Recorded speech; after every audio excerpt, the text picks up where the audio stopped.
Who is Himanta Biswa Sarma কি? মই কৈলাশনাথ শৰ্মাৰ ল'ৰা, মৃণালিনী দেৱীৰ সন্তান, মোৰ আৰু কি আছে?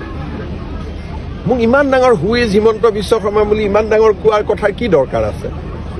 তো দেউতা মাৰ সন্তান, মই এজন সাধাৰণ ল'ৰা, হয় নহয়? গতিকে মোৰ ওপৰত মই ইমান গুৰুত্বপূৰ্ণ মানুহেই নহয় যে অসমীয়া মানে হু ইজ হিমন্ত বুলি ক'ব। হিমন্ত কি হয়? সাধাৰণ অসমীয়া মিডল ক্লাছ ফেমিলি ল'ৰা, তাতে কি আইডেণ্টিটি আছে?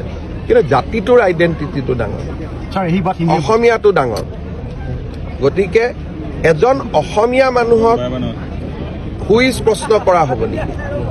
তাৰমানে মিয়া বদৰুদ্দিন আৰু অসমীয়া হিমন্ত একে হৈ গ'ল।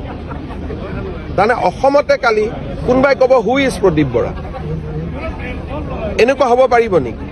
তাৰমানে অসমতে অসমীয়া এজনক সুধিব হু ইজ, মানে অসমীয়াত এতিয়া অসমীয়াকে সোধা হ'ব হু ইজ বুলি।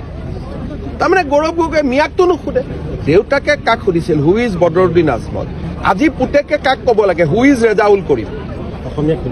আজি তেওঁৰ প্ৰশ্নটো কি হ'ব লাগিছিল যে মোৰ দেউতাই কৈছিল হু ইজ বদৰুদ্দিন আজমল, মই ক'ম হু ইজ ৰেজাউল কৰিম, মই ক'ম হু ইজ ৰকিবুল হুছেইন। তেওঁ উল্টাই কি কৈছে? Who is Himanta Biswa Sarma. তাৰমানে এতিয়া অসমীয়াক হু ইজ বুলি কংগ্ৰেছে প্ৰশ্ন কৰিছে।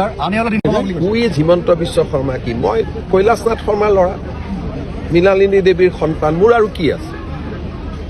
মোক ইমান ডাঙৰ হু ইজ হিমন্ত বিশ্ব শৰ্মা বুলি ইমান ডাঙৰ কোৱাৰ কথা কি দৰকাৰ আছে?